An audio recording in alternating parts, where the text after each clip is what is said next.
Today, we're looking at the first 10 things you should do if you've just got your brand new Apple Watch Series 8 or any Apple Watch that runs the latest version of watchOS, in other words, watchOS 9. Now, I've broken this video down into three main sections. So first, we're going to be looking at customizing your Apple Watch, and then we'll look at some essential settings to change, and then finally end off with some of my favorite tips and tricks for the Series 8. Now, combined, all of this is going to help you get the most out of your Apple Watch's features, battery life, as well as the performance, and ultimately make your experience with the Apple Watch even better.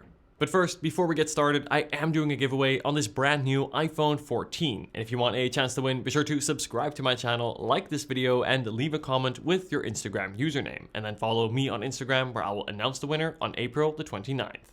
Alright, so to start, let's take a look at customizing the Apple Watch, as this is really one of my favorite features of the Apple Watch is how far you can go to really make it your own. And we're going to talk about the watch face in a sec, but first, this also applies to the watch bands. Now, I've had a lot of questions in the past about which band I use. This here is the braided solo loop. You can buy this straight from Apple's website.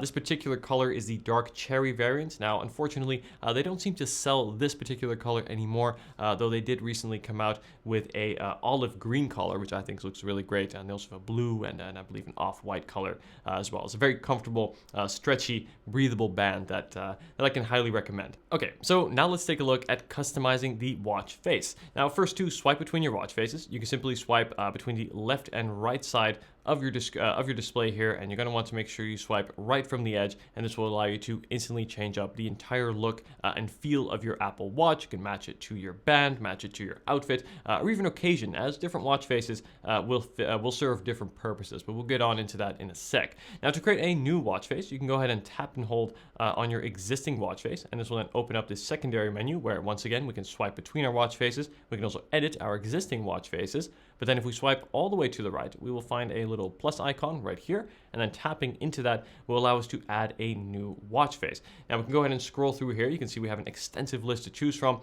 Personally, I like a watch face that has a little bit of color and also makes use of complications. Now, if you're not sure what complications are, we'll talk about that in a sec, but a great way to add some additional functionality to your watch face, and that right here is the GMT watch face, actually my favorite, I would say. So once you've found one, we're going to go ahead and tap into add, and then from here, we're going to customize the watch face. Now, as you can see, it's automatically set sort of the preset version of this watch face. Go ahead and press and hold on to that.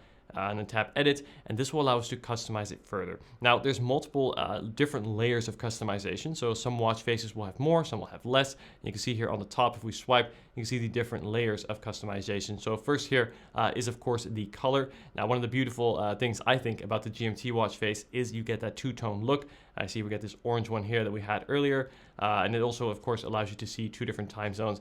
Let's switch it up. Let's go with the blue and the gray. It's a nice touch here. And we can swipe to the right, and this is where we can add or remove complications. Now, complications are essentially mini applications that will constantly run in the corners of the watch face to quickly show you information at a glance. So, for example, we have the activity complication, which will show you how far you've completed your activity rings. We have a weather one, music shortcut. You can have shortcuts to apps, for examples. So let's go ahead and see if we can edit one here. So let's say this music one in the bottom right. You can see we have so many different functions to assign to that complication. Again, from shortcuts to apps to quick overviews of weather. You give your heart rate as well. Let's put the heart rate in there. Go ahead and tap that in. And this is going to give you your most recent heart rate rating, always visible at a glance right on the watch face. So having complications is, of course, a great way to add even more functionality to your watch face, as every time you look at your watch, these will be refreshed and up to date without having to open up applications or manually make a heart rate measurement, for example. So really great to use. However, a pro tip, though, when it does come to complications, my motto is less is more. As mentioned, complications are a great way to get functionality and information at a glance, but they are essentially small apps that will consistently run in the background and refresh every time you look at your watch face. And throughout the duration of the day, this will take up some battery. So if you are conscious about your battery life, use a watch face with less complications. But don't worry, guys, in this video, I have lots of battery tips coming up.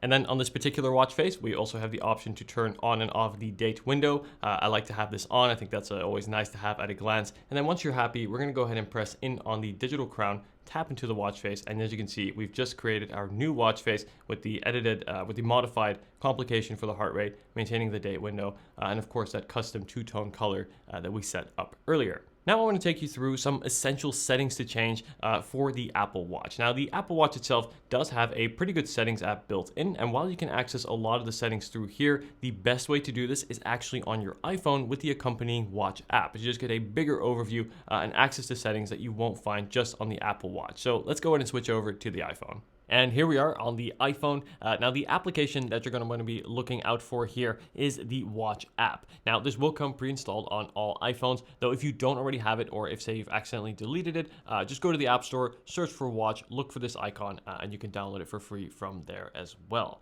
So once you found the application, we're going to go ahead and tap into it. The first thing we're going to see is of course your Apple Watch name, and as you can see, this gives us a very clear, bigger overview of not only your settings, which we'll look at in a sec, but also to see all of your watch faces. You can see here are all of the ones we already have, including the one that we just created together earlier on in this video. You can actually also add a new watch face here. So if we tap to the face gallery here in the middle, you can see we can scroll through all of them, go ahead and tap into one, customize this right in the app, including the customizations, complications, I mean, and we can press add here to add that as a new watch face.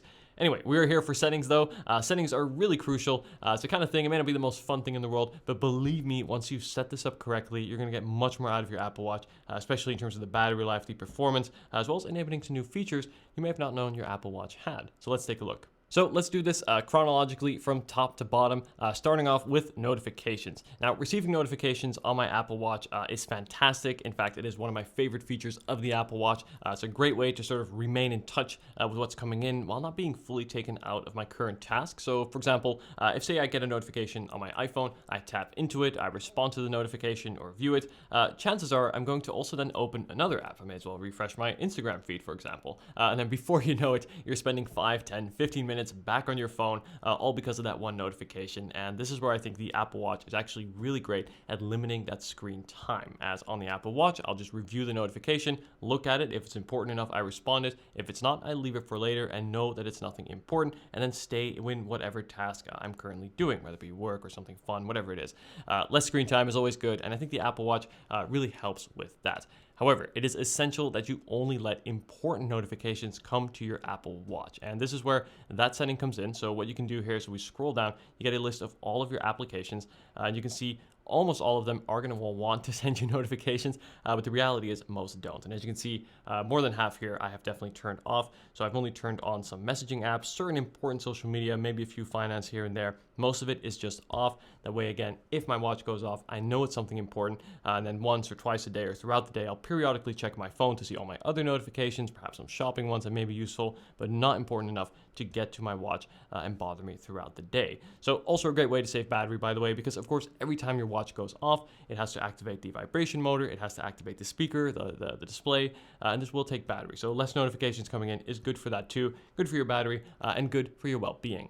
And then moving right along, we're going to go back to the second option, and this is the app view. Now you have two different ways of seeing your applications on the Apple Watch. So the way I have it set up, and I think the way most do, is with the grid view, which I think looks visually the nicest. However, perhaps a more logical way to view your apps is with a list view, as this will go in alphabetical order, which I think you can argue makes it easier to find your app. So depending on what you prefer, this is where you can change that. Now, another cool feature is that if you do use the grid view, my tip is to put your most common used applications in the middle. So you can see I have my messages, my timer, activity, things like that, and you can actually arrange that here. So if we tap on arrangement, you can see that we can simply press and hold on an icon and sort of shift it around. And again, my suggestion is to put the most used apps in the middle, as these are the ones that you're going to see and access most easily, as the buttons will be the largest.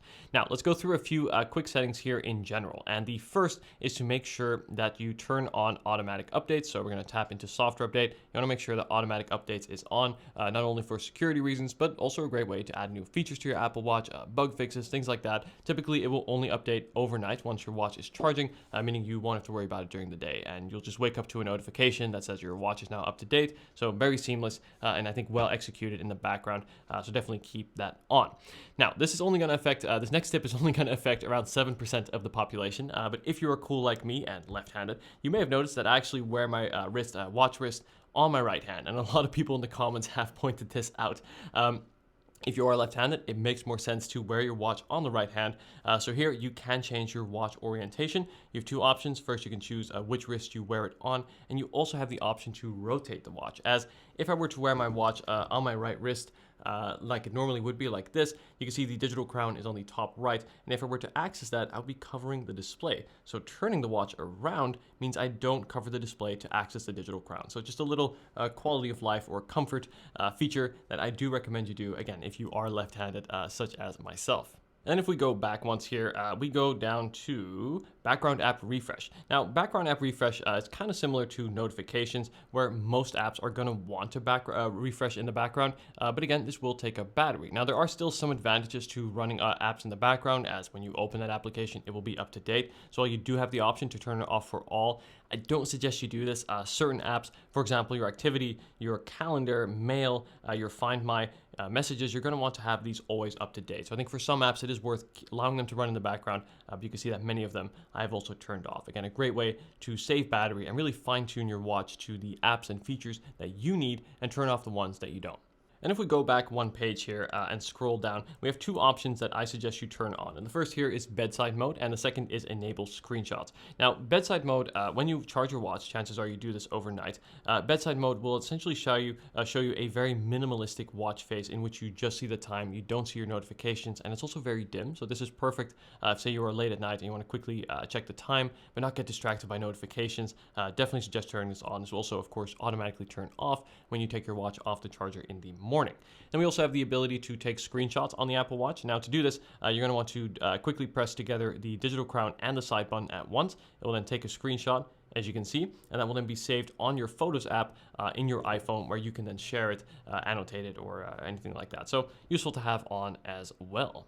And then beneath that is also where you find the storage tab. Now, this is a great way to get an overview of what's taking up storage on your Apple Watch. You can see I have quite a lot of space still available. I don't really store much directly on my watch, but you may find yourself having a lot of music or photos, videos, these things on your Apple Watch and apps especially. So this will take up storage over time. So if you are running low on storage, here you get a very similar overview, very familiar to what you get on your iPhone as well, to see what's taking up storage to clear up some space. And now let's go all the way back to the main page here and tap on display and brightness. Now the display on the Series 8 is really, really great. Nice rhyme, especially because of course it is always on. It is also an OLED display and it is just a fantastic display to use. But there are a few settings that you can optimize to make it, well, even better. The first here is the brightness. Now, normally speaking, I keep this at the midpoint. Now for the video, I've turned this up to make the display even clearer. But generally speaking, the auto brightness on the Apple Watch is great. So having it here in the middle means it will get nice and dim at night to not disturb others, say your significant other or in the cinema, but still bright enough in the sunlight where you can clearly read that text whilst you're walking down the busy road and the sun is shining bright. And beneath that, we also do have the option to turn on and off the always on display. Now, for me, the always on display is arguably one of the best features of the Series 8, and I think is the biggest reason to upgrade, or if you're choosing between the SE2 and the Series 8, to actually go for the Series 8. Of course, turning it off, though, will save significant battery. But as always with the Apple Watch, I think, or most tech these days, you want to save battery to an extent, yes, but you also don't want to disable all of those smart features, as you do have a smartwatch here that you've paid hundreds of dollars for a reason. If you dumb it down to a point where it just says the time, sure, it may last for 3 days, but are you really using a smartwatch? So again, here I'm just showing you the different possibilities to where you can save battery, and then it's up to you to decide whether those features are important to you or not. So for myself, the always on display, I highly rate that, so I always keep that on. And then one more pretty crucial setting here is you can actually change the text size on your Apple Watch. Now, generally speaking, I think Apple keeps it in the midpoint. This is a great balance between being able to read the text that's on your watch without having to, pull it right up to your face, but also still get enough text on the screen so you can actually really follow along with a message. Of course, the smaller the text size, the more text you'll see on your screen at a time. In fact, let me quickly pull up a message to show you how this impacts here. So let me go into my messages here, and there we go. So as you can see, watch me now change the text size. You can see as I do this, the text size on the watch will change live. So I like to have it around here. I find this gets more text on screen at a time, which means less scrolling, where if you turn it up, say if you have seeing difficulties, this of course would allow you to read much more, but will require some more scrolling. So I think I had it around, no, I think I had it there. That's roughly the sweet spot, around a couple clicks from the left side, so slightly on the smaller side. And this brings us to Siri. Now, Siri, I think, is great on the Apple Watch. Having it right on the wrist, that added convenience just means I use it more often. But how you use Siri does matter. So you have essentially three different options. You can either turn on Hey Siri, or you can turn on Raise to Speak, or the digital crown. Now, the first option is great, as it is, of course, very hands-free, but this does mean that the microphones will be on constantly listening for that trigger phrase, and this does take up significant battery, not just on your Apple Watch, also on devices like your iPhone, your iPad, or your Mac. So that's something to bear in mind as well. So what I prefer to do, simply press and hold the digital crown. As you can see, that will then bring up Siri and allow me to trigger her only when I need it. And then it will also not be constantly running in the background. So my suggestion is to only use the digital crown to trigger Siri. And if we go back down to where we find the sound and haptic settings, now generally speaking, I like to have my watch on silent, as I think the haptic feedback on the Apple Watch is really great. The vibrations, they're really kind of nice in a sense that it doesn't feel like some sort of vibration that will sort of shock you, but rather a gentle tap on the wrist. And I think this is something that the Apple Watch does really well, to a point where it's prominent enough where you won't miss it, but also not so prominent that it kind of like shocks you into, oh, I got a notification. So generally speaking, I keep it on silent, as again, no one around is going to hear that notification except for you.